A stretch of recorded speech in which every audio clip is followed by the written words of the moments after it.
এই আঁচনিত দুটা কম্পোনেন্ট আছিলে এটা হল orphan with support from extended family আৰু এটা আছিল orphan without support from extended family অৰ্থাৎ যাৰ হাতত এক্সটেন্ডেড ফ্যামিলি সাপোৰ্ট নাই দুৰ্ভাগ্যৰ মাজতো সৌভাগ্য যে আমি যিকেইজন শিশুৰ এতিয়ালৈকে আবেদন পাইছো তেওঁলোক orphan with support from extended family অৰ্থাৎ কোনোবা পেহীয়েকৰ লগত আছে কোনোবা খুৰাকৰ লগত কোনোবা বৰদেউতাকৰ লগত সো আমি তেওঁলোকক ৰেসিডেন্সিয়েল স্কুলত পঠোৱাৰ প্ৰশ্নটো নাহে because they R with there extended family So immediately the other part of the schemes comes into play. Orthat the component number 1 jo শিশু অনাথ হৈছে কিন্তু there is a support system. তেনেকুৱা শিশুৰ বাবে আমি কৈছিলো যে আমি মাহত ৩,৫০০ টকা পোৱাৰ ব্যৱস্থা কৰি দিম আজি আমি যিকেইগৰাকী শিশুৰ পৰা আবেদন পাইছো ইয়াৰ আৰু আইডেন্টিফিকেশনৰ কাম চলি আছে আৰু বহুত শিশু থাকিব আজি যে আমি 11 গৰাকী শিশু আমি ইয়াতে পাইছো এওঁলোকক আমি প্ৰত্যেক গৰাকীকে এখন ৭,৮১,২০০ টকাৰ আমি একোখন ফিক্সড ডিপোজিট দিছো এই ফিক্সড ডিপোজিট খনৰ ভিত্তি ২৪ বছৰ নোহোৱালৈকে তেওঁলোকে মাহত ৩,৫০০ টকাকৈ লাভ কৰি থাকিব অৰ্থাৎ এছবিআই লগত আমাৰ যিটো ফিক্সড ডিপোজিটৰ যিটো আমি টাৰ্মছ বনাইছো সেই টাৰ্মছ মতে they will get 3,500 rupees monthly till they attain age of 24 years আমি ঘোষণা কৰোতে এইটো স্কিমত নাছিলে কিন্তু ইয়াত এটা এডিশনালি কম্পোনেন্ট হ'ব যে 24 বছৰ হৈ যোৱাৰ পিছত এই ৭,৮১,০০০ টকাটো তেওঁলোকৰ হৈ যাব সো ৩,৫০০ টকাকৈ মাহত পালো আৰু on the expiry of the term of the fixed deposit the principal value the principal amount will not come back to the government usually which should have been because of the scheme which we announced ami all scheme to otirikto component eta lagai dilo money will go to them karobar পঢ়া শুনা karobar বিয়া আৰু বিভিন্ন ধৰণে সহায় হ'ব লগত আমি তেওঁলোকক এটা ল্যাপটপ দিছো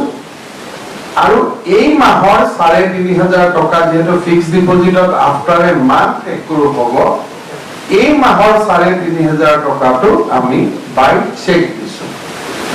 অৰ্থাৎ এই মাহৰ ৩,৫০০ টকাটো আমি এখন বেলেগ চেক দিছো ফিক্সড ডিপোজিটখন হাতত তুলি দিছো বেংকৰ পৰা ৩,৫০০ টকাকৈ ২৪ বছৰ বয়সলৈকে পাই থাকিব and on expiry of the or after attaining the age of 24 years the amount will be principal amount will be credited to their account not to the government account so আমি গৌৰৱ অনুভৱ কৰো যে 30 তাৰিখে অনাউন্স কৰাৰ পিছত আমি 10 দিনৰ ভিতৰতে we have actually launched the scheme আৰু যাৰ যাৰ এপ্লিকেশন আহি থাকিব আমি ডেপুটি কমিশনাৰ সকলক ইনফৰ্ম কৰি থৈছো আপোনালোকৰ নজৰত কোনোবা তেনেকুৱা শিশু আহিলে আমাক জনাই থাকিলে আমি তেওঁলোকক ইনে ৰুটিন বেসিছত আমি এই স্কিমটো ইমপ্লিমেন্ট কৰি গৈ থাকিব পাৰিম আৰু এই গোটেই পুঁজিটো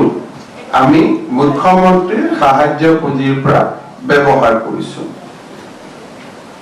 আজি মই আৰু এটা আঁচনি ঘোষণা কৰিব খুজিছো যেটো খুব ইম্পৰ্টেন্ট হেতু হল কোভিডত আক্ৰান্ত হৈ যিসকল বিধবা হ'ল অৰ্থাৎ স্বামী আক্ৰান্ত হৈ মৃত্যুবৰণ কৰিলে পত্নী বিধবা হৈ আছে তেওঁলোককো আমি মুখ্যমন্ত্ৰীৰ সাহায্য পুঁজিৰ পৰা ২.৫ লাখ টকা কৰি এককালীন এটা সাহায্য দিবৰ বাবে আমি সিদ্ধান্ত লৈছো আৰু এই এককালীন সাহায্যৰ উপৰিও all these ladies or all these widows will be eligible for Arunodaya scheme and widow pension. So the package will be as of now, they will get 830 rupees monthly from Arunodaya, 300 rupees from widow pension 1100 plus 2,50,000 one time assistance. So by 1200-1300 টকা আৰু আপোনালোকে জানে যে অৰুণোদয় লাহে লাহে 3000 টকালৈকে যাবগৈ 5 বছৰত গতিকে সেইটো এটা থাকিবই সো অৰুণোদয় বিধৱা পেঞ্চনৰ সৈতে নগদ 2.5 লাখ টকা আমি মুখ্যমন্ত্ৰীৰ সাহায্য পুঁজিৰ পৰা আগবঢ়াম আমাৰ দুই এজনে আমুক সুধিছিলে যে ভ্যাকচিনৰ কাৰণে আমি পইচা লৈছিলো আমি ভ্যাকচিনৰ 50 কোটি টকা ইতিমধ্যে খৰচ কৰিছো আৰু অসমৰ ৰাজ্যৰ পৰা আমি যিখিনি পইচা পাইছিলো আজি আমাৰ অনাথ আশ্ৰয়হীন শিশুসকল আৰু পৰৱৰ্তী পৰ্যায়ত কোভিডত আক্ৰান্ত হৈ মৃত্যুবৰণ কৰা বিধৱা মহিলাসকল আৰু এখোজ আগুৱাই গৈ অসম চৰকাৰে যি পেডিয়াট্ৰিক ইন্টেনসিভ কেয়াৰ ইউনিট 1000 বনাবৰ কাৰণে সিদ্ধান্ত লৈছে আমি তাতে এই পুঁজি ব্যয় কৰি গৈ থাকিম চৰকাৰখনে এটা মাহ অতিক্ৰম কৰিলে মুখ্যমন্ত্ৰী হিচাপে দায়িত্ব লোৱাৰ পিছত আমাৰ মন্ত্ৰীসকলে একেলগে আমি দিনে নিশাই কাম কৰিছো আৰু 30টা দিন আমি ইতিমধ্যে পৰিপূৰ্ণ কৰিছো চৰকাৰ এখনৰ সফলতা বিফলতা জুখিবলৈ 30টা দিনত আমি কোনো প্ৰকাৰে এটা মানদণ্ড বুলি ধৰিব নোৱাৰো তথাপিতো আমাৰ এটা লোক কথা আছে যে morning shows the day so এই এমাহত আমি কেইটামান নিৰ্দিষ্ট কাম হাতত লবলৈ সক্ষম হৈছিল প্ৰথম কথা যে মাইনমাৰৰ সীমান্তৰ পৰা অবাধ ড্ৰাগছৰ প্ৰচলন আজিৰ কথা নহয় বিভিন্ন সময়ত এই ধৰণৰ কথা বতৰা আমি দেখি আহিছো অসমখন আগতে ট্ৰানজিট আছিল যে অসমেদি আন ৰাজ্যসমূহলৈকে গুচি যায় আৰু অসমত ইয়াৰ সাংঘাতিক প্ৰচলন নাছিলে কিন্তু নিৰ্বাচনী প্ৰচাৰ অভিযানৰ সময়ত মই বহুত পিতৃ মাতৃক লগ পাইছিলো যোনে মোক কৈছিলে যে আমাৰ গাঁৱৰ লৰাবোৰে ড্ৰাগছ সেৱন কৰি এটা সামাজিক ব্যাধি হৈছে খুব কষ্ট হৈছে একোটা পৰিয়াল ভাঙি গৈছে লৰা ছোৱালীয়ে ড্ৰাগছত পইচা নাপালে দেউতাক মাকক মাৰপিট কৰে চুৰি বিভিন্ন ধৰণৰ ঘটনা সংঘটিত কৰে কাৰণ ড্ৰাগছ কিনিবলৈ দামো লাগে টকা পইচা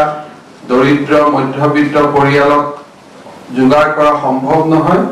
বহুতে মাটি বাৰীও বিক্ৰী কৰিছে আমি দায়িত্ব লৈ অসম পুলিচক নিৰ্দেশ দিছিলো যে ড্ৰাগছৰ বিৰুদ্ধে এখন বিধাহীন সংগ্ৰাম শূন্য সহনশীলতাৰে আগবাঢ়িব লাগে মই বহুত সন্তুষ্ট নহয় কৰিবলগীয়া কাম বহুত আছে কিন্তু যোৱা এটা মাহত আমি প্ৰায় 8 কোটি টকাৰ এনপিটিছে যেটো আমাৰ যেটো ক্যালকুলেশন নৰ্মস আছে গভৰ্নমেন্টৰ সেই নৰ্মস মতে হিৰোইন 7 কোটি 98 লাখ 68 হাজাৰ টকাৰ বজাৰ মূল্যৰ হিৰোইন আমি জব্দ কৰিছো কেনাবিস বা গাঞ্জা বুলি আমি যেটো কওঁ তাক আমি 6 কোটি 10 লাখ 39 হাজাৰ 49 টকাৰ আমি কেনাবিস আমি জব্দ কৰিছো টেবলেট 9 কোটি 2 লাখ 60 হাজাৰ 700 টকা মৰফিন 50,000 টকাৰ, কফ সিৰাপ 38,68,500 rupeesৰ, ওপিয়াম 11,07,500 আৰু পপি ষ্ট্ৰ 18,45,000 টকা। সৰ্বমুঠ আজি দিনটোলৈকে আমি 23,80,54,740 টকা মূল্যৰ নিচাজাত সামগ্ৰী আমি জব্দ কৰিছো আৰু প্ৰায় 500 ওচৰত অপৰাধীক আমি গ্ৰেপ্তাৰ কৰিছো। আৰু যোৱাকালি আৰক্ষী অধীক্ষকসকলৰ সন্মিলনত যাতে ফৰেনচিকৰ অভাৱত মানুহবিলাকে জামিন পাব নোৱাৰে, অসমত 7টাকৈ নতুন ফৰেনচিক লেব স্থাপন কৰাৰো আমি সিদ্ধান্ত গ্ৰহণ কৰিছো। মই ভাবো ইয়াৰ এটা সুদূৰ প্ৰসাৰী আমি ফল লাভ কৰিম আৰু আজিও গুৱাহাটী মহানগৰ আৰক্ষীয়ে বুজন পৰিমাণৰ ড্ৰাগছ আজি দিনটোতো জব্দ কৰিছে আৰু এই যুদ্ধখন আমি নিৰন্তৰ গতিত আমি চলাই যাম। যোৱাকালি গুৱাহাটীত ৰাতি বা পুৱতি নিশা আজি বুলি ক'ব লাগিব যে কোডিন ফসফেট থকা সিৰাপ যোৱাকালি আমি 55 লাখৰ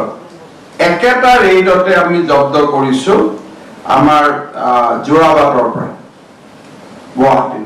So this battle will continue for some more time till we stop আমি ড্ৰাগছ আৰু ট্ৰেনজিট এই দুইটা বন্ধ নকৰালৈকে অসম পুলিচে দ্বিধাহীন সংগ্ৰাম এখন চলাই যাব। আপোনালোকৰ সহযোগিতা কামনা কৰিছো। যেতিয়া ড্ৰাগছত ধৰাত পৰে ৰিহেবৰ কথাটো আহে, আমাৰ অহা বাজেটত আমি অসমত ৰিহেব চেণ্টাৰৰ যিটো পৰিধি তাক আকৌ বেছি বঢ়াবৰ বাবে আমি চেষ্টা কৰিম। ড্ৰাগছৰ লগে লগে গৰুৰ চোৰাং ব্যৱসায় আমাৰ বাবে এটা বহুত ডাঙৰ সমস্যা আছিল। অসমৰ প্ৰচলিত আইনে গৰুৰ ট্ৰেনজিট যেতিয়া হয় তাক বন্ধ কৰাৰ তাক বেআইনী বুলি গণ্য নকৰে, যেটো আজিৰ দিনৰ আইন আছিল। কাৰণ আপোনালোকে জানে যে কোনোবাই যদি বজাৰৰ পৰা কিবা কিনি আনে আন্তঃৰাজ্যিক সীমান্ত দি পাৰ হৈ গলেও আইনগতভাৱে কিবা কোৱাৰ অধিকাৰ আমাৰ নাই। বৰ্ডাৰ দি পাৰ হলে আমি ক'ব পাৰো, কিন্তু আমাৰ লগত যেহেতু বৰ্ডাৰ দি পাৰ নহয়, মেঘালয় দি একেবাৰে বাংলাদেশ ডাউকি হৈ যদি গুচি যায়, পইণ্ট অফ ট্ৰেনজেকশ্যনত আমি যেহেতু নাথাকো, গতিকে আইনগতভাৱে এই চোৰাং ব্যৱসায়ত আমি বাধা দিব নোৱাৰো। অহা জুলাই মাহত অসম বিধানসভাই যি আইন পাছ কৰিব তাত আমি transit of cattle will declare it as a illegal. So এই আইনখন অহাৰ লগে লগে Assam police will get teeth, Assam police will get power to fight with this. However, in the interim, ami through executive order, we have stopped transit of cattle. Aru aji amar yate ami kobo paru je pray ei surang bebokhar eta ek prokar nohoa hoise boli koleu bhul kora nohobo, সেই দিশলৈ আমি আগবাঢ়ি আহিছো। স্বাভাৱিকতে যোৱা মাহটোত আমাৰ সংগ্ৰাম আছিল কোভিডৰ বিপক্ষে। আজি ৰাতিপুৱা মোৰ কাৰণে সৌভাগ্যৰ কথা যে DRDOৰ দ্বাৰা আমি প্ল্যান কৰা 300 বেডেড কোভিড হস্পিটাল মোৰ সতীৰ্থ কেশৱ মহন্ত ডাঙৰীয়াৰ সৈতে আমি উদ্বোধন কৰি আহিছো। এই সময়ছোৱাত আমি যোৱা এটা মাহত MMCত 60খন, গুৱাহাটী মেডিকেল কলেজত 76খন, SMCHত 60খন, যোৰহাটত 40খন, বৰপেটা মেডিকেলত 32খন, লখিমপুৰ মেডিকেলত 6খন, ডিফু মেডিকেলত 12খন, এই ধৰণে আমি বহু ICU সংযোজন কৰিছো আৰু অক্সিজেন বেডো আমি সংযোজন কৰিব পাৰিছো ভ্যাকসিনেশনৰ ক্ষেত্ৰত আমি বহুখিনি আগুৱাই গৈছো আমাৰ ভ্যাকসিনেশন যেটো প্ল্যান আমি লৈছিলো that was we have invented a new thing which we call strategic vaccination অর্থাৎ unlike other state and city আমি ভ্যাকসিন কৰিছিলো যত কোভিডৰ সংখ্যা বাঢ়ি আহিছে we develop a concept called A6 town and city কাৰণ আমাৰ যেতিয়া 6000 কোভিড হৈছিল almost 5000 covid cases were contributed by